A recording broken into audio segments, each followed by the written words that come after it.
Et donc, qui va évaluer le fait que ce soit efficace ou pas? En premier lieu, le patient lui-même, il va se mettre en condition et voir si ses douleurs habituelles, les circonstances qui reproduisent sa douleur habituelle, typiquement la montée, la descente des escaliers, si on parle de douleur de genou, reproduit la douleur ou pas. Et s'il peut être réévalué par un médecin, c'est encore mieux.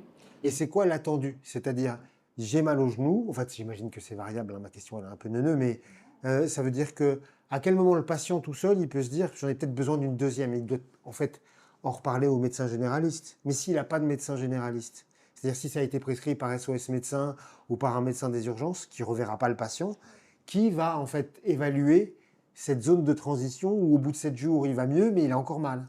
Alors, ça dépend un petit peu de quelles articulations et quels problèmes anatomiques on est confronté. Dans le cas des articulations, il vaut quand même mieux qu'il y ait un interlocuteur médical qui réévalue le patient. Donc il faut que ce soit réévalué, d'accord. Oui, oui. Après, dans le cadre des lombosciatiques sur hernie discale, ça arrive très fréquemment qu'une seule injection ne suffise pas.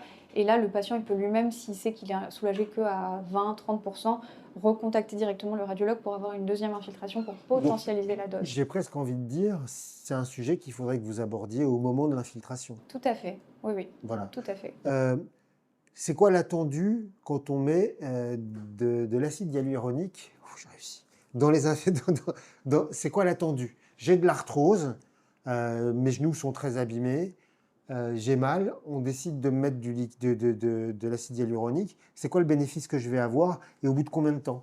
Alors, contrairement aux corticostéroïdes où on attend une antalgie à court terme, quelques semaines, l'acide hyaluronique, son intérêt principal, ça va être de freiner l'évolution de l'usure cartilagineuse et il va y avoir aussi un effet antalgique par voie de fait, mais qui va être attendu sur plusieurs semaines. Donc ça veut dire qu'on garde le traitement par la bouche. Oui, Là, en fait, le but est une antalgie mécanique. exactement. Et donc, par essence, du coup, parce qu'on a une articulation qui est abîmée, quelqu'un qui va avoir besoin de ça, il va avoir des injections itératives pendant longtemps.